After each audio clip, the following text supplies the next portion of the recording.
Amém. Graças a Deus. Essa parte meio. Então nós vamos voltar à carta de Paulo aos Romanos, no capítulo número 3, e prosseguir o nosso estudo. Nós vamos refletir um pouco sobre a justiça de Deus em Cristo Jesus, que é outorgada a todos nós. Nós vamos começar lendo o verso 21 e a gente prossegue na medida em que vamos comentando. Então, Romanos 3, verso 21. Paulo escreveu assim: Mas agora se manifestou sem a lei a justiça de Deus, tendo testemunho da lei e dos profetas. Então, para a gente voltar aqui e pegar o pensamento de Paulo, quando ele diz mas agora, ele está introduzindo uma nova realidade. Então ele está deixando tudo que ele vinha falando dos gentios condenados, falando dos judeus condenados, falando que Deus olhou a terra e não viu um justo sequer, e portanto todos estavam na mesma condição diante do Senhor. Todos são pecadores. No verso 23 ele confirma isso, dizendo: porque todos pecaram e destituídos estão da glória de Deus. Então ele trabalha essa questão do pecado no ser humano, da ira de Deus sobre o ser humano, a condenação do ser humano. Então ele deixa isso muito claro. Diante de Deus, ninguém se salva. Todos são pecadores, todos são pecaminosos e não há como se livrar dessa condição. Então ele deixa isso bem posicionado. Essa é a nossa situação. Agora ele vai introduzir um novo pensamento. Por isso que diz agora, mas agora é um outro tempo, é uma outra realidade. Então agora ele vai mostrar para nós uma outra questão que não tem nada a ver conosco. Agora ele vai falar da salvação a partir da justiça de Deus, da ação de Deus, daquilo que concede apenas a soberania do Senhor. Então nisso está implicado a criação, a preservação e a redenção em Jesus. Então é o mundo novo que ele vai mostrar, é a criação nova, é a realidade nova. Nesta criação nós não temos parte, assim como nós também não tivemos parte na criação velha, que nós entramos nesse mundo já pecaminosos, já condenados, já debaixo da ira de Deus. Já nascemos como filhos da desobediência. Então é assim que agora vamos entrar no mundo novo, na inocência, na justiça, na verdade. Então é uma nova realidade. Então é bom que a gente considere isso. Mas agora deve marcar essa divisão entre um mundo que é velho, que é morte, e agora um mundo que é novo, que é a justiça. Como que ele apresenta isso? Ele diz, manifestou. Veja, agora vai se manifestar, agora manifestou, já manifestou a justiça de Deus. A justiça de Deus é Cristo, é a pessoa de Cristo. Então, qual que é a justiça de Deus? Deus é justo, a sua natureza é justa. A gente pode pensar em Deus nesse ser que é absolutamente justo, que, portanto, ele jamais vai praticar ou cometer alguma injustiça contra quem quer que seja.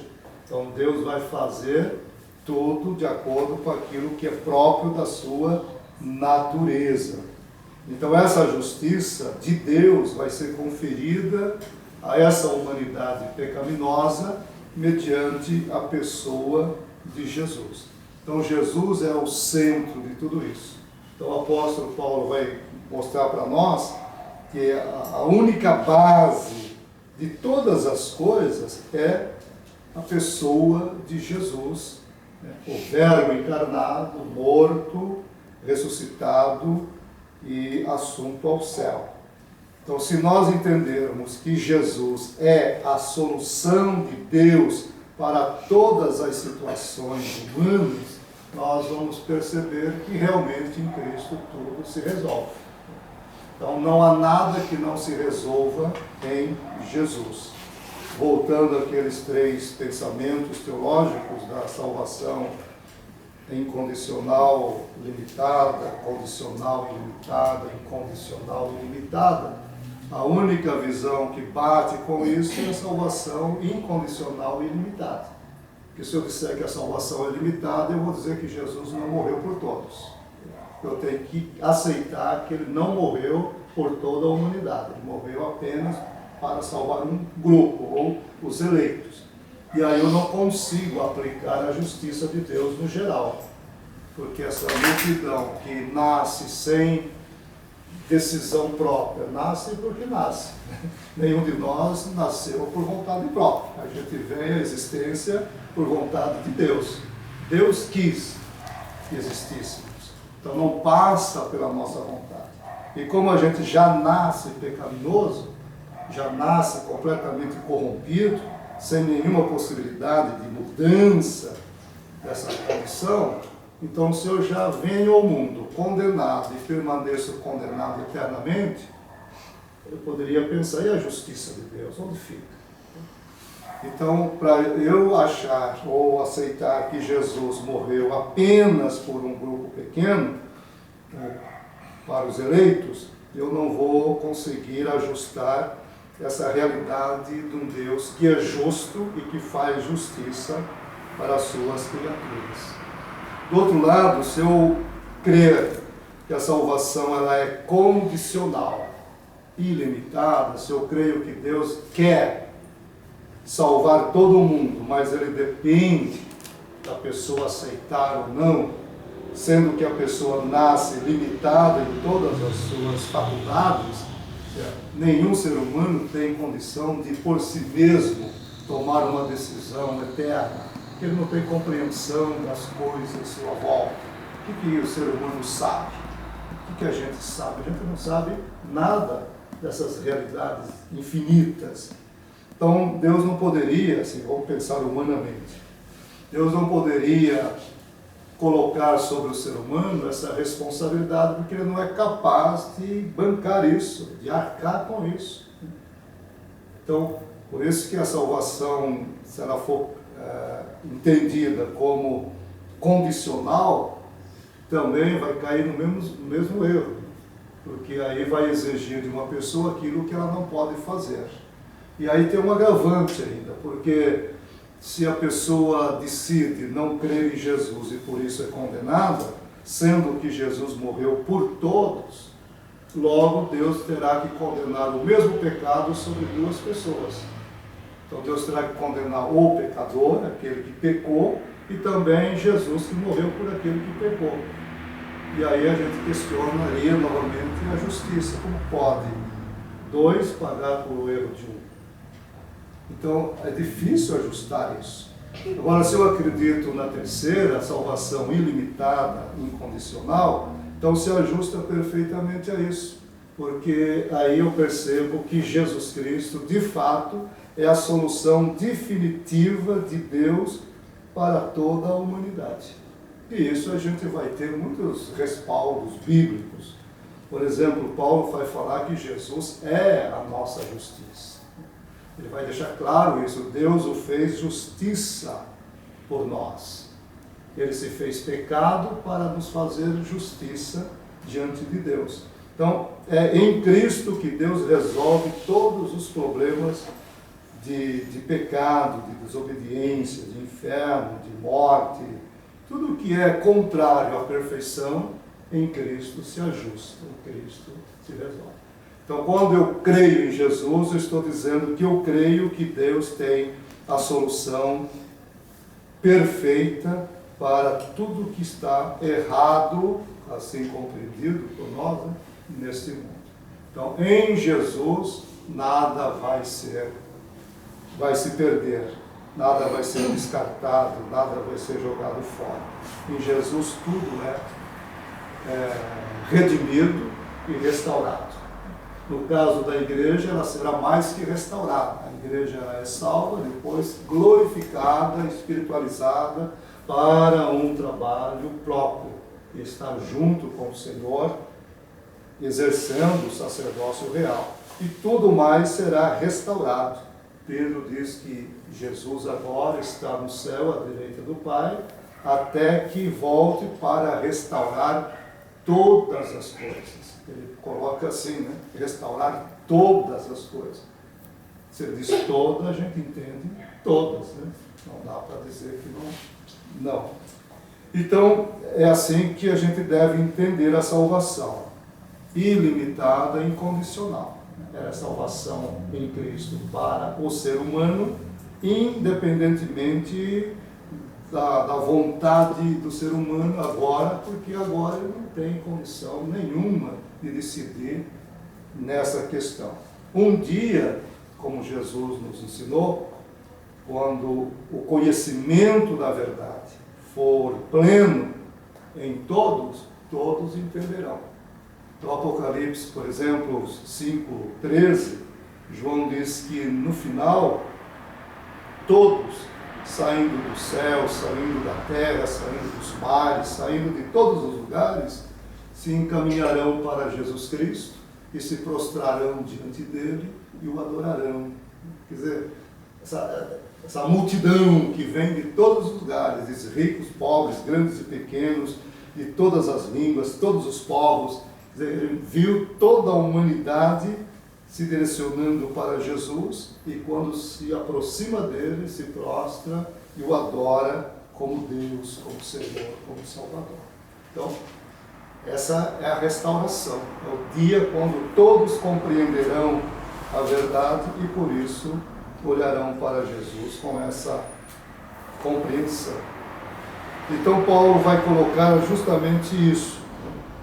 E essa justiça de Deus, ele diz, não é uma coisa nova, embora ela tenha se manifestado agora em Cristo, na pessoa de Jesus, mas já era assim desde sempre. Quer dizer, antes mesmo de Deus dar o início na criação, Jesus já era essa solução. Jesus é a solução para aquilo que ainda não é. Quer dizer, apenas na presciência de Deus existe. Deus vê as consequências gerais e por isso ele tem a solução para todas essas consequências. E Paulo diz, e isto foi testemunhado pela lei e pelos profetas. O que a lei dizia? Dizia sobre isso. O que os profetas diziam? Os profetas diziam sobre isso. Os judeus não conseguiram entender isso. Eles leram o Pentateuco, leram os profetas, mas não conseguiram perceber essa verdade. Eles acharam que a revelação da lei, através de Moisés, era já o instrumento de Deus para a salvação deles. E Paulo diz, não, ninguém é salvo pela lei. A lei não salva ninguém, pelo contrário, ela simplesmente revela o estado humano e diz, você é um condenado. Nada além disso. Então, o ser humano precisa de algo que seja eficaz para a sua salvação. E essa ação só pode vir por meio de Jesus, e Jesus como substituto, porque é aí que está a questão importante. Ele é o substituto de Adão.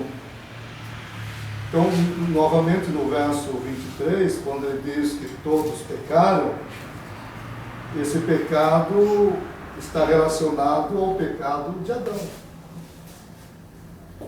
Quando é que nós pecamos? Quando é que nós nos tornamos pecaminosos e condenados? Quando Adão pecou. Quando Adão pecou, nós fomos condenados com ele ali, naquele momento. Nós ainda não existíamos. Isso aconteceu, talvez, 6.000 anos atrás. Mas naquele momento, todos que nasceriam de Adão e Eva, já nasceriam assim, pecaminosos e condenados. Então, entender que o pecado que condena o ser humano é o pecado de Adão. Aquele pecado que nós cometemos, claro, tem responsabilidade nossa também. Não podemos pensar diferente. Mas não é ele que nos condena, ele é consequência. Ele é consequência. Então Jesus vai morrer no lugar de Adão, e morrendo no lugar de Adão, ele resolve o problema de todos os descendentes de Adão. Então é a troca de cabeça, é um pelo outro. Por isso que ele é chamado de último Adão e segundo homem. Como o último Adão é o último Adão que morre. Todos os adâmicos morreram. Jesus é como se fosse o último, morreu todos. E ele é o segundo homem, que recria todas as coisas, que dá uma nova existência à humanidade. Se a gente compreende isso, não fica difícil olhar para a justiça de Deus, conforme Paulo mostra para nós. No verso 21 ele vai dizer: mas agora se manifestou sem a lei a justiça de Deus, tendo testemunho da lei e dos profetas. Isto é, a justiça de Deus pela fé em Jesus Cristo para todos e sobre todos os que creem, porque não há diferença.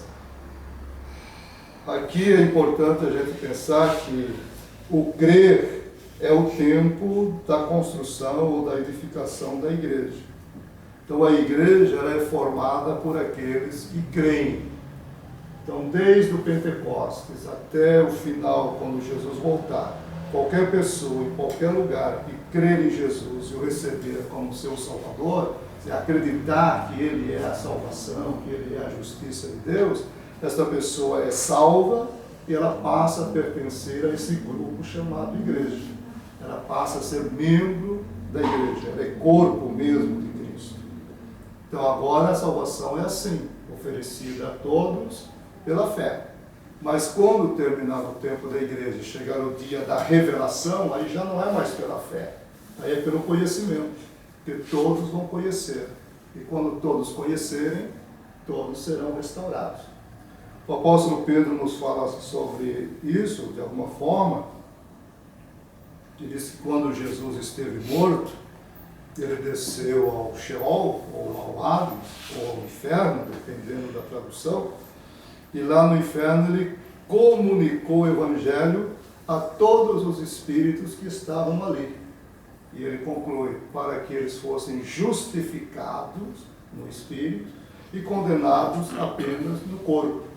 Morreram a morte natural, condenação do corpo, mas em espírito todos salvos. Quando Pedro diz que Jesus desceu lá, eles já estavam mortos.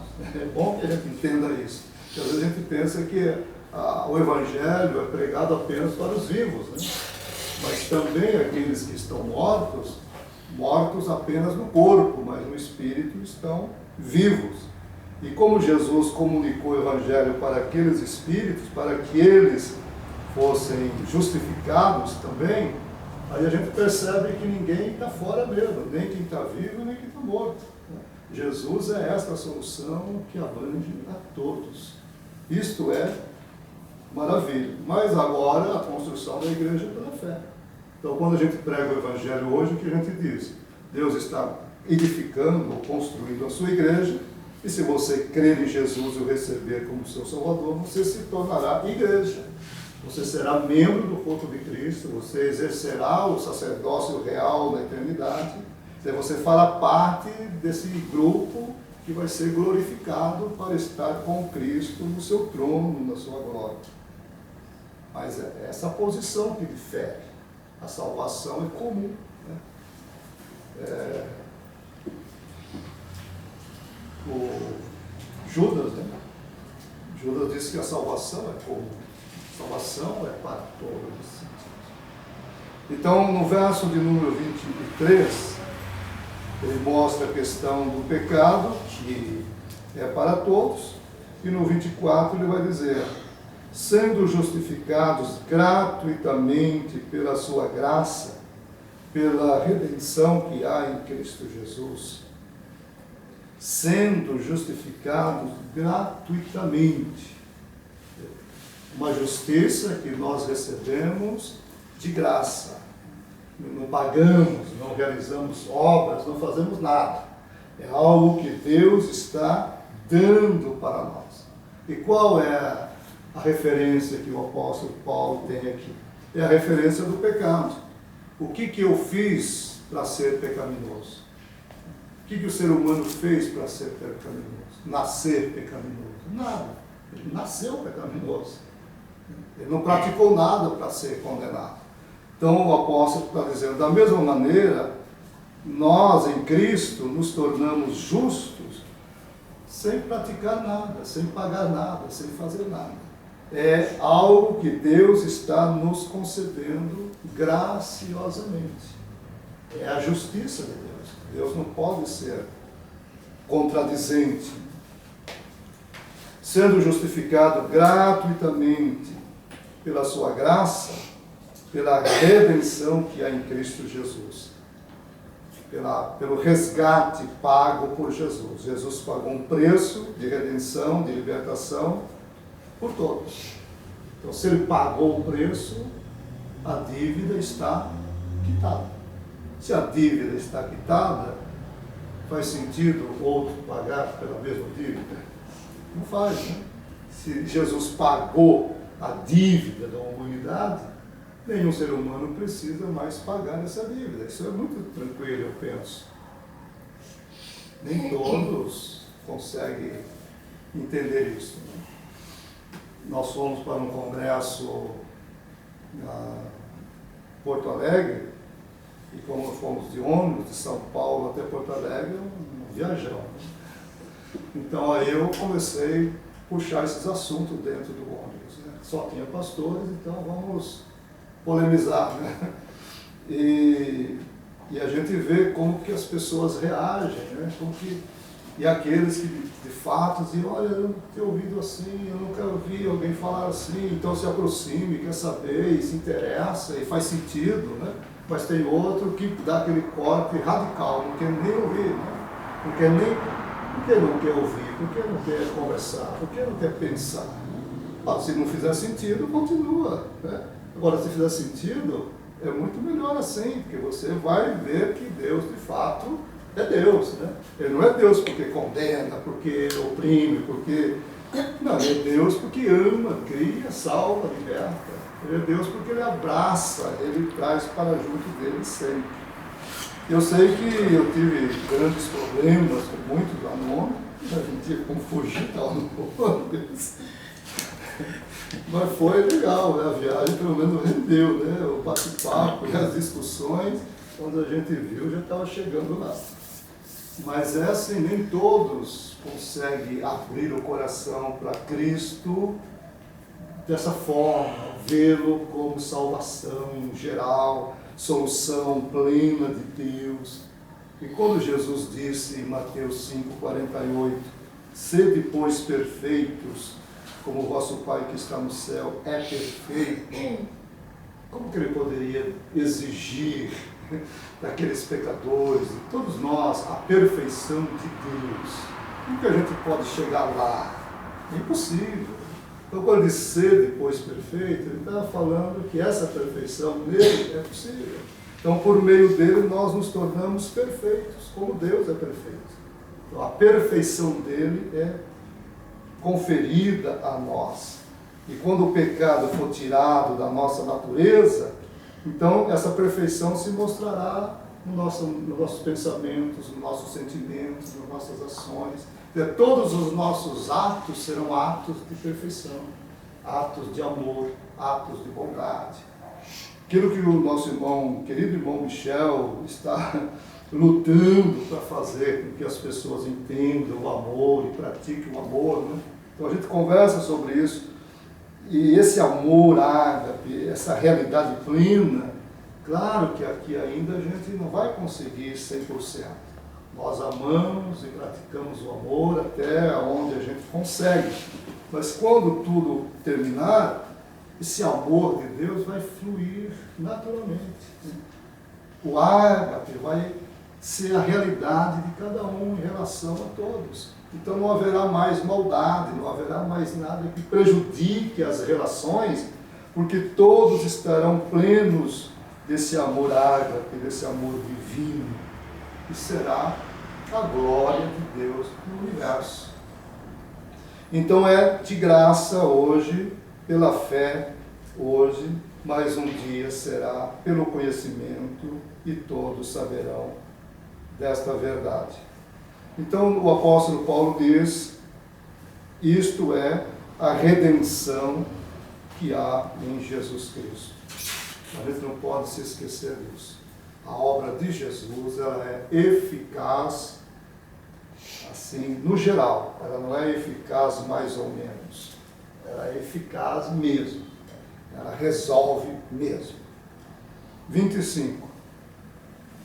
Ao qual Deus propôs para a propiciação pela fé no seu sangue, para demonstrar a sua justiça pela remissão dos pecados dantes cometidos sob a paciência de Deus.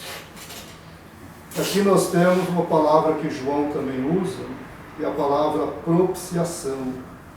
O que é a propiciação? A propiciação é o ato de abarcar ou aplacar a ira de Deus. Então, na antiguidade era comum as pessoas sacrificarem filhos, animais, objetos, para abarcar a ira, aplacar a ira de Deus. Por exemplo, uma tempestade, um terremoto, um momento de falta de chuva, eles interpretavam isso como sendo a ira de Deus. Deus está irado conosco e por isso não está nos mandando chuva, ou então está mandando as tempestades, ou terremotos. Então a gente precisa fazer alguma coisa para aplacar a sua ira. E aí chegavam até oferecer o filho mesmo. A Bíblia mostra isso várias vezes. Então as pessoas queimavam ou sacrificavam o filho para aplacar a ira de Deus, para que eles ficassem livres dessa ira. Então o apóstolo está usando essa compreensão para mostrar o que foi que Jesus fez. Deus está irado com toda a humanidade, porque toda a humanidade é pecaminosa. E Ele vai derramar a sua ira sobre todos, e quem vai poder suportar a sua ira? E aí é que entra Jesus. E Jesus entra como sacrifício que aplaca essa ira, que absorve para si essa ira. Então a ira de Deus, que seria derramada sobre toda a humanidade, ela é derramada apenas sobre Jesus. Veja, Deus reprovou o ser humano, Deus condenou o ser humano e Deus executou a sua justiça sobre o ser humano. Deus não descartou o pecado de ninguém. Deus não disse, não, você não tem culpa. Não, todos diante dele são culpados. Só que na hora de executar a sua ira, derramar a sua ira, ela veio sobre um representante. Sendo Jesus o nosso substituto, ele sofre essa ira. Uma vez que ele sofre essa ira, Deus não precisa derramá-la mais sobre ninguém. E João diz lá na primeira carta, capítulo 2, verso 2, que essa propiciação feita por Cristo é pelo pecado de todo mundo. Os que pensam o contrário, eles têm uma dificuldade enorme para resolver isso. Quer dizer, não resolve. Como que vai resolver? João diz que ele é a propiciação pelos nossos pecados. Não só pelos nossos, mas pelo pecado de todo mundo. Então João não falaria isso se não fosse. Se não é, ele falou alguma coisa, então fica pior, né? Então eu creio no que está escrito. Se ele diz que é, então é. Então Jesus é a propiciação providenciada pelo próprio Deus para Ele mesmo em nosso benefício. Então ele derrama a sua ira sobre o ser humano condenado, só que este ser humano condenado chama-se Jesus. Por isso que nós estamos aqui. Paulo diz que os homens pecam debaixo da longanimidade de Deus, da paciência de Deus. Deus, por causa de Cristo, ele tolera os atos humanos. É importante a gente pensar em Deus nessa sua realidade que transcende qualquer imaginação humana. A gente não chega até Deus de nenhuma forma. Deus está para além de todos